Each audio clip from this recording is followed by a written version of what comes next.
This morning, I shall answer some of the questions first and then wind it up with a talk.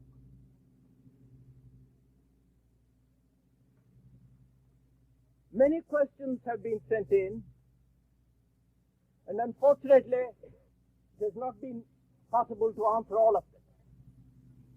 And so, we have chosen those which are representative and have tried to answer as many of them as possible.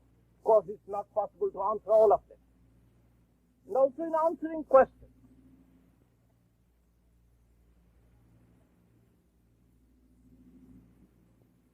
naturally, one cannot go into the full details because that would take too long.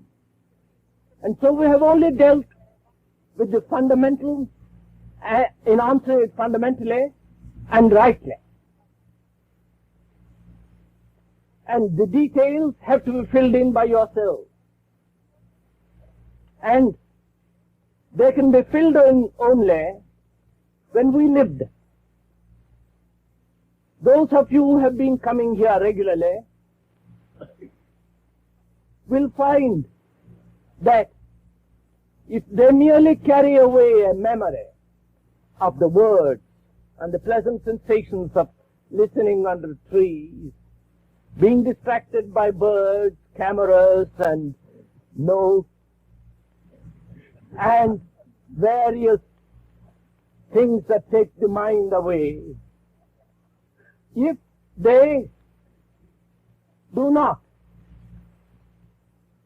merely live in words, but are really living, actually experiencing those things that we have discussed, then they will find that the answers which we have dealt somewhat briefly and succinctly will find that having understood the outline, they can fill in the details. Ideas do separate, but ideas also bring people together. Is this not the expression of love which makes communal life possible? Ideas do separate, but ideas also bring people together. Is this not the expression of love which makes communal life possible?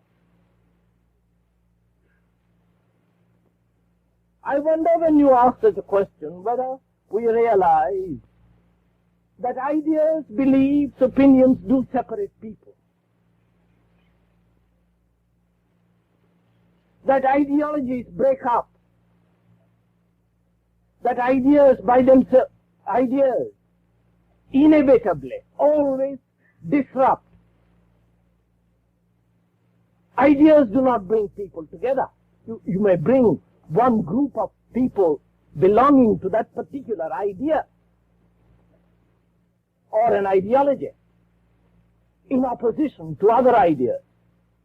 And therefore ideas can never bring people together, which is obvious. Because ideas can always be opposed and destroyed by another set of ideas.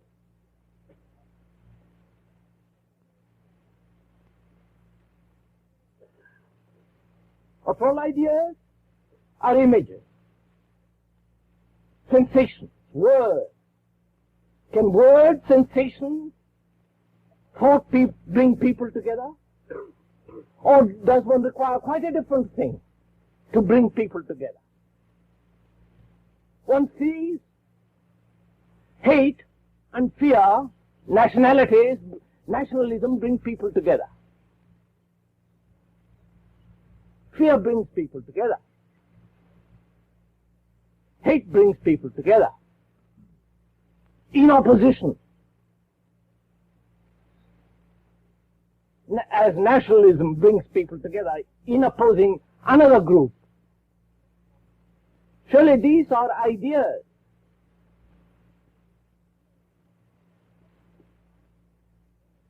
And is love an idea?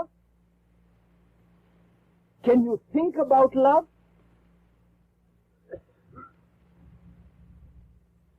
You may be able to think about the person whom you love, or the group of people whom you love. But is that love? Is thought which is capable of thinking,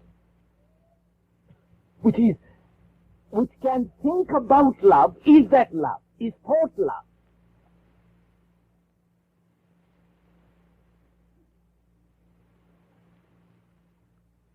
And surely only love can bring people together, not thought. Not one group of people in opposition to another group of people. When there is love, there is no group of people, no class, no nationality. So one has to find out what we mean by love. We know what we mean by ideas.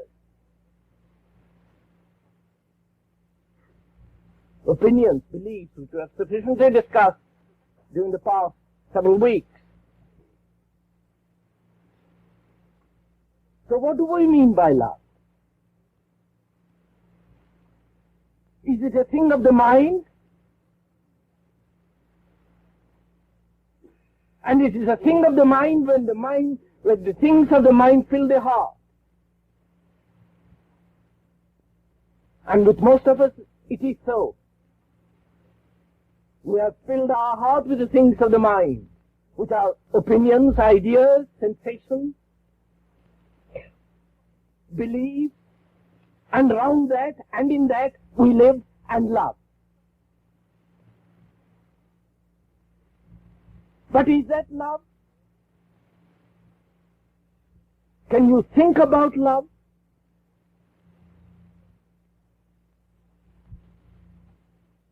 When you love, is thought functioning?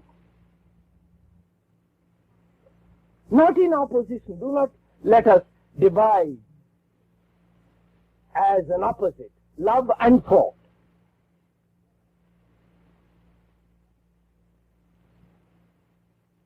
When one loves, is there a sense of separateness?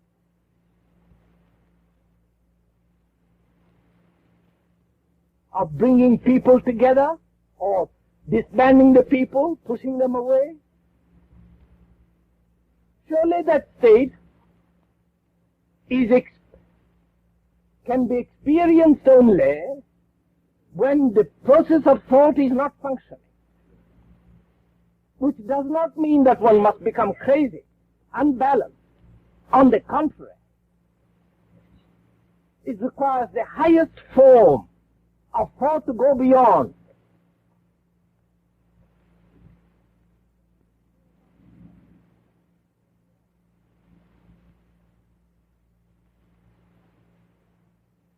So love is not a thing of the mind.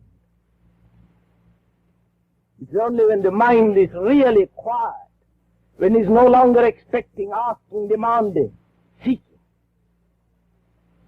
possessing, being jealous, fearful, anxious. When the mind is really silent, then there is a possibility of love. When the mind is no longer projecting itself, pursuing its particular sensations, demands, urges, hidden fears, seeking self-fulfillment, held and in bondage to believe, then there is a possibility of love.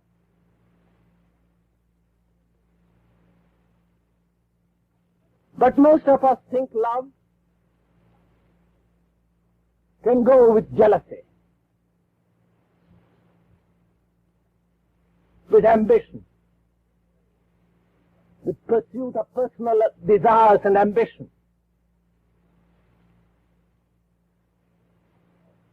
Surely when these things exist, love is not.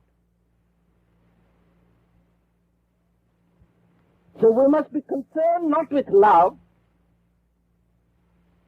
which comes into being spontaneously without your particularly seeking it, But we must be concerned with the things that are hindering, with the things of the mind which projects itself and creates barrier.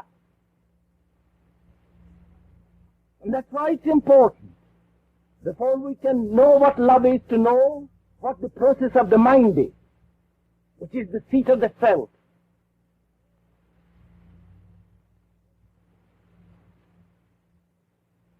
And that's why it's important to go ever deeply into the question of self-knowledge. Not merely say, I must love, or love brings people together, or ideas disrupt, which will be mere repetition of what you have heard, therefore utterly useless. Words entangle. But if one can understand the whole significance of the way of one's thought, the way of our desires and their pursuits and ambitions, then there is a possibility of having or understanding that which is love. But that requires an extraordinary understanding of oneself.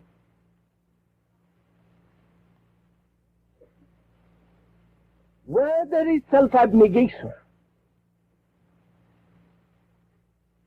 where there is self-forgetfulness, not intentionally, but spontaneously, that self-forgetfulness, self-denial, which is not the outcome of a series of practices, discipline, which only limit, which that self-denial comes into being when the whole process of the self is understood, consciously as well as unconsciously, in the waking hours as well as in dreams. Then the whole total process as is understood, actually taking place, in relationship, in every incident, in every response to every challenge that one has. In understanding that, and therefore freeing the mind from its own self-arresting, self-limiting processes, then there is a possibility of love. Love is not sentiment, not romanticism, not dependent on something. And that state is extremely arduous and difficult to understand, or be in that state. Because our minds are always interfering, limiting, encroaching upon its function. Therefore, it's important to understand first the mind and its ways, because otherwise we shall be caught in illusion, caught in words and sensations that have very little significance.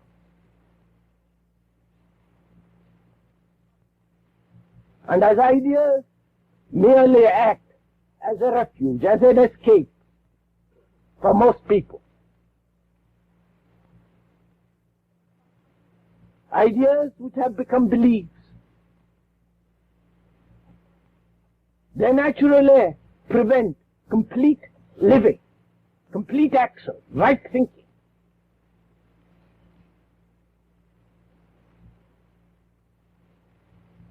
It's only possible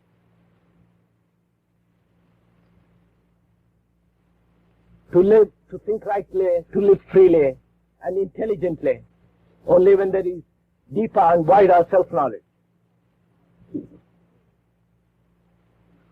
Would you kindly explain the distinction you make between factual and psychological memory? Would you kindly explain the distinction you make between factual and psychological memory?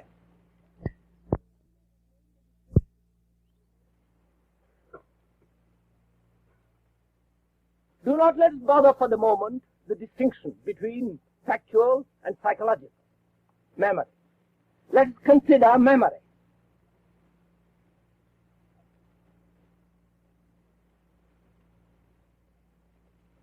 Why do we live in memory? Are memories separate from us? Are you different from memory?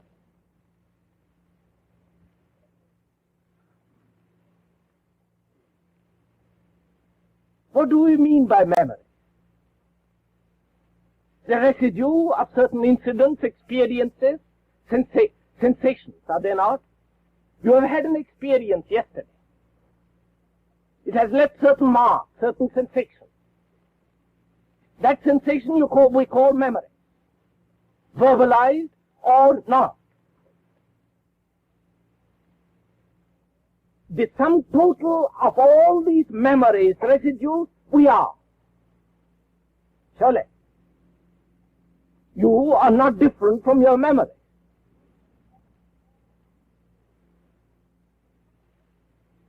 Conscious memories as well as the unconscious.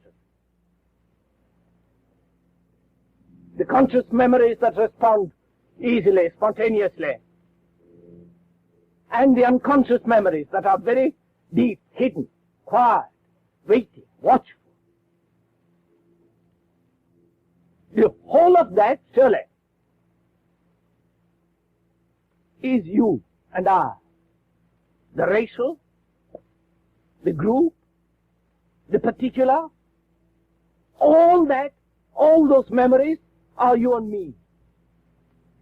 You are not different from the memory. Remove your memories, where are you?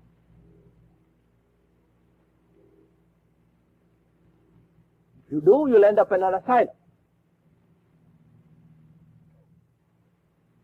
But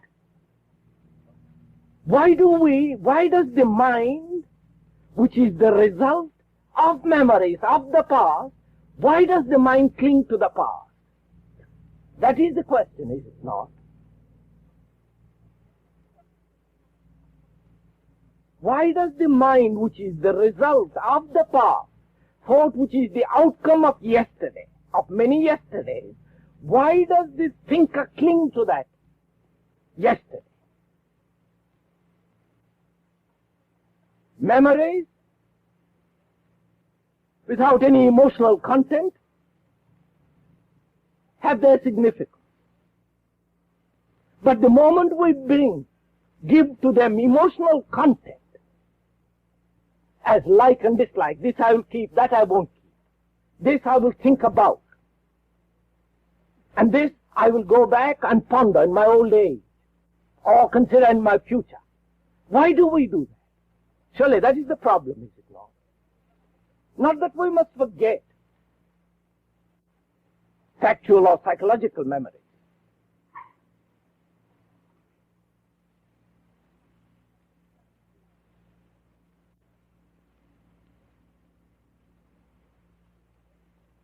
Because all the impressions, all the responses, everything is there unconsciously.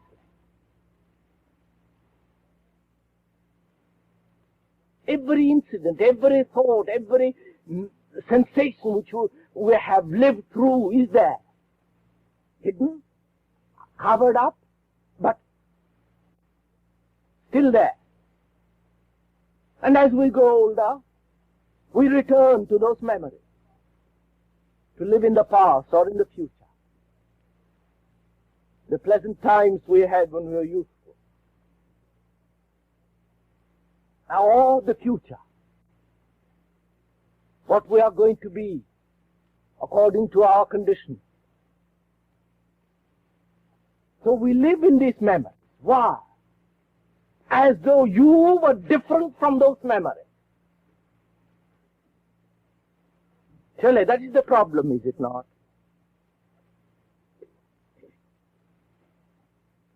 We mean by memories words, don't we?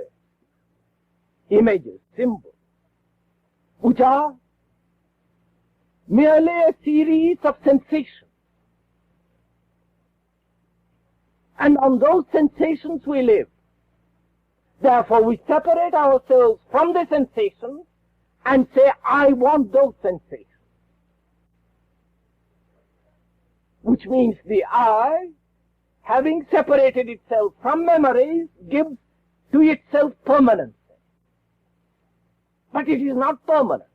It is a fictitious permanence. And hence, the I, the me, is different from memory.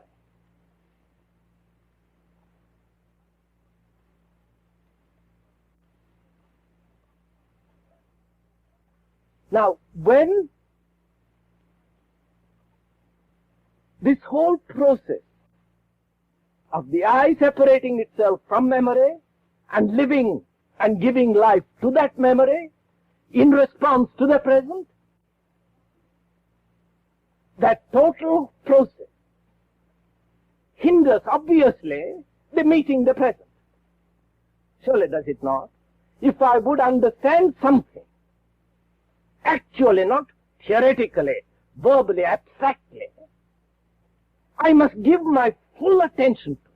I cannot give my full attention to it if I am distracted by my memory, or by my beliefs, by my opinions, experiences of yesterday. Therefore, I must respond fully, adequately to the challenge.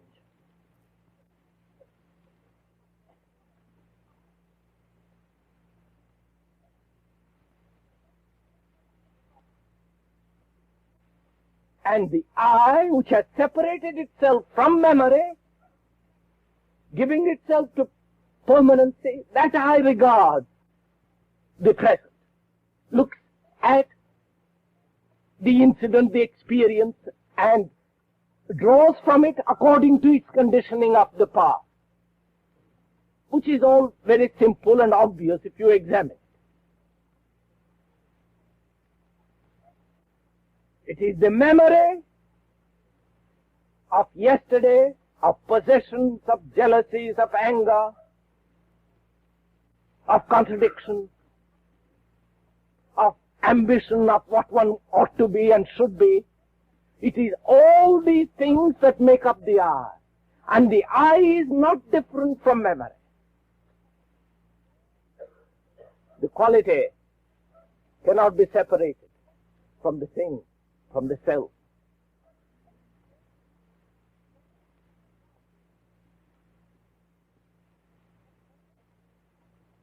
So memory is the self.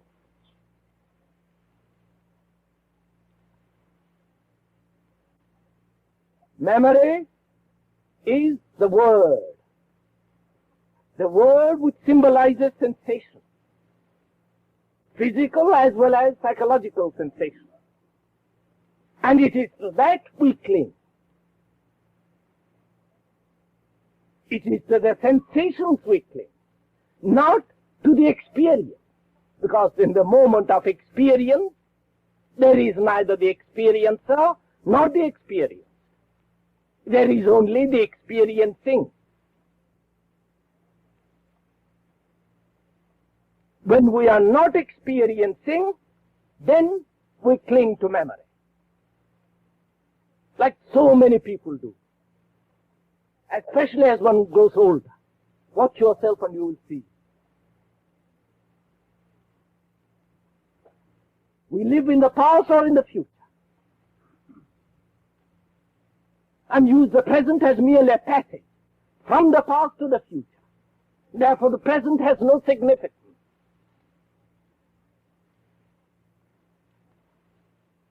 Which all the politicians indulge in, all the ideologists and the idealists, always the future or those who live in the past. So if one understands this whole significance of memory, not that one must put it away or destroy them or be free from them, but how the mind is attached to memory.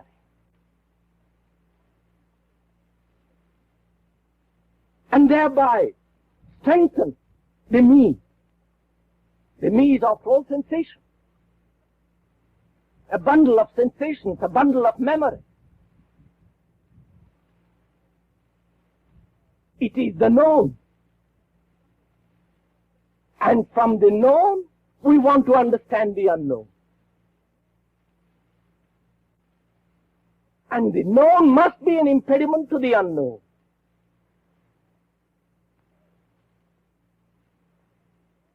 Because if one would understand reality, there must be a newness of the mind, a fresh, not the burden of the known.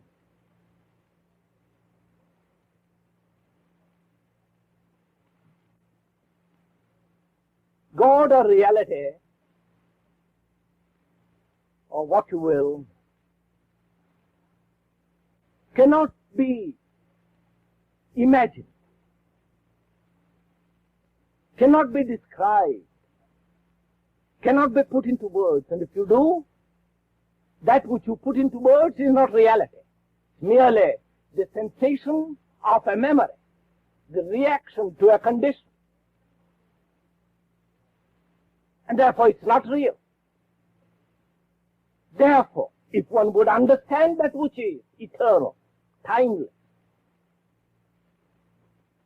the memories as the mind must come to an end. Mind must no longer cling to the known. Therefore it must be capable of receiving the unknown. You cannot receive the unknown if the mind is burdened with memories, with the known, with the past. Therefore the mind must be entirely silent, which is very difficult, because the mind is always projecting, always wandering, always creating, breeding, self-projecting. And it is this process that must be understood in relationship to memory.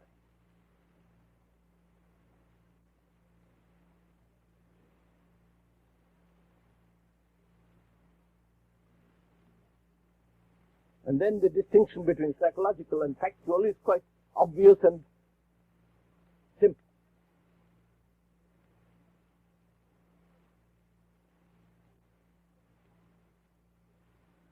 So in understanding memory, one understands the process of thinking, which is after all self-knowledge. To go beyond self, beyond the limits of the mind,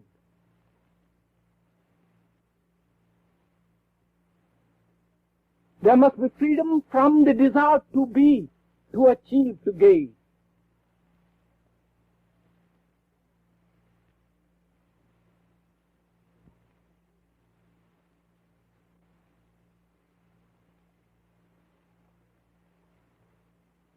Is not life through creation? Are we not seeking really happiness? And is there not serenity in life, that true being of which you speak? Is not life through creation? Are we not seeking really happiness? And is there not serenity in life, that true being of which you speak?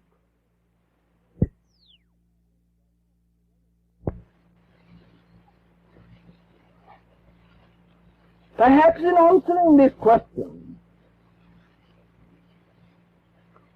to understand it fully and significantly, should we not understand this idea of seeking?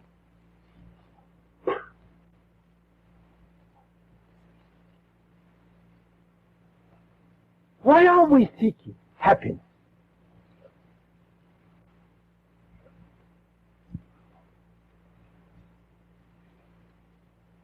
Why this incessant pursuit to be happy, to be joyous, to be something?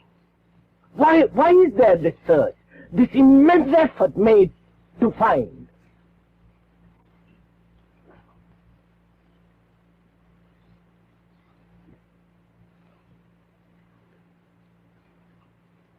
If we can understand that and go into it fully, which I will presently, perhaps we shall know what happiness is without seeking it. Because after all, happiness is a byproduct, a secondary importance. It is not an end in itself. It has no meaning if it is an end in itself. What does it mean to be happy? The man who takes a drink is happy. The man who throws a bomb or a great number of people feels elated and says he's happy, or God is with him.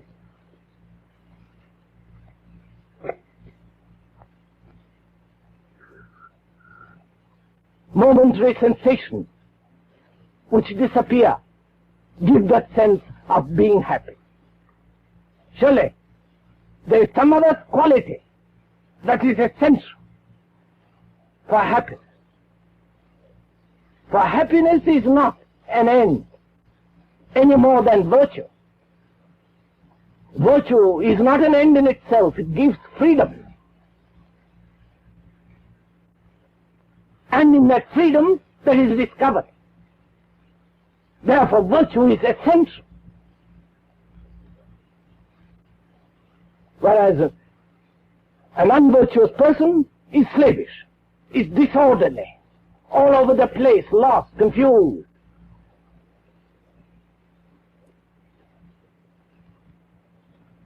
But if to treat virtue as an end in itself, or happiness as an end in itself, it has very little meaning. So happiness is not an end. It is a secondary issue, a byproduct, which will come into being if we understand something else. It is this understanding of something else, and not merely the search for happiness, that is important.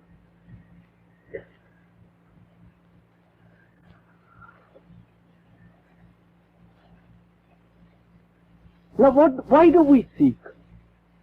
What does it mean to make effort? Isn't it? We are making effort. Why are we making effort? What is the significance of effort? We say we are making effort in order to find, in order to change, in order to be something. If we did not make effort, we disintegrate or retard, go back. Is that so? Please, this is really important to go into very fully. And I will try as much as I can this morning to go into it. If we did not make effort, what would happen? Would we stagnate?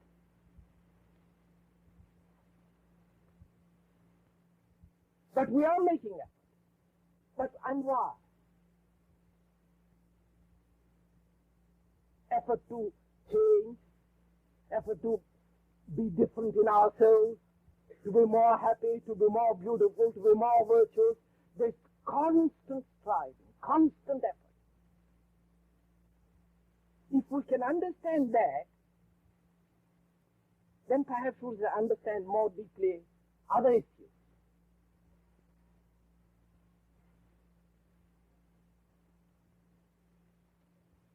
Why do you seek? Is the search prompted by disease, by ill health, by mood? Because you are unhappy, you want to be happy, therefore you make an effort. Do you seek because you are going to die and therefore you want to find? Do you seek because you have not fulfilled yourself in the world, therefore you want to fulfill here?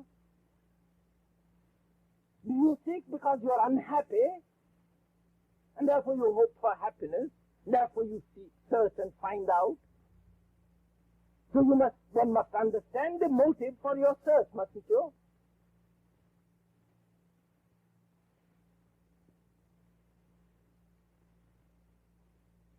So what is the motive for your eternal search? If you are really searching, which I question, you want substitution. This is not profitable, perhaps this will. This hasn't given me happiness, this will. So one is really seeking, not truth, not happiness, but a substitution that will give you happiness, a thing that will be profitable, that will be safe, that will give you gratification. Surely that's what we are seeking. If we are very honest and clear to ourselves, and we close our gratification with words like God, love, and so on.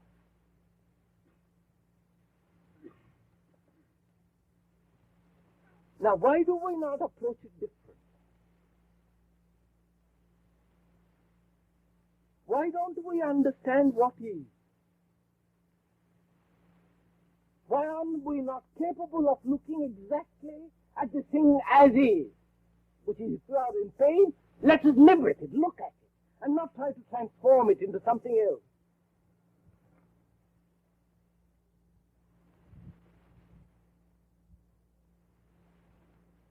If I am in misery, not only physically but psychologically, especially psychologically, how would I understand it? By not wishing it to be different, surely. First I must look at it.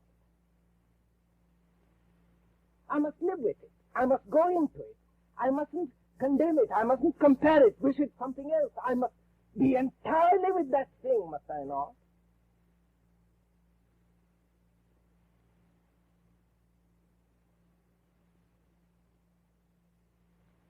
Which is extremely obvious because the mind refuses to look at it. It wants to go off at a tangent. It says, let me seek an answer, a solution. There must be. In other words, it's escaping from what is.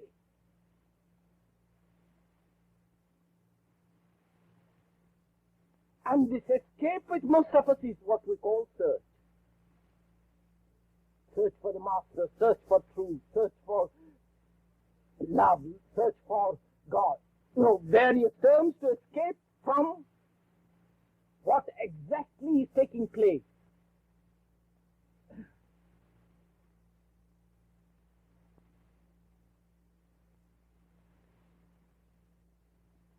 And do we have to make an effort to understand what is taking place? We have to make an effort to escape when we don't want it. But when it is there, and to understand it, do we have to make an effort? Obviously, we have made effort to escape, to avoid, to cover up what is.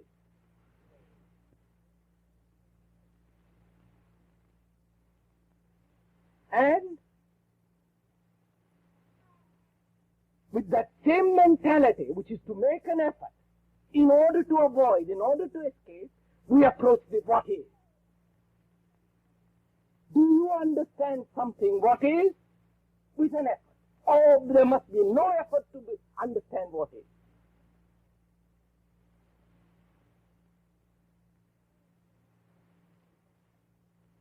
So that's one of the problems, is it not? That this constant effort to avoid the understanding of what is has become so habitual with most of us.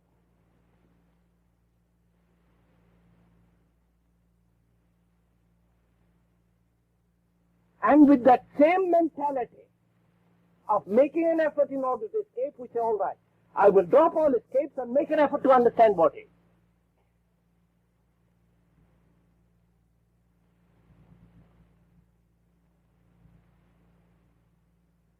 Do we understand anything really significantly, deeply, that has meaning through effort?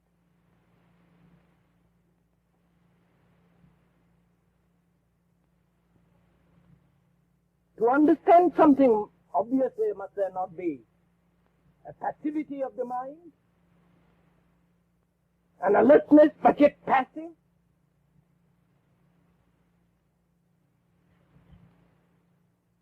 You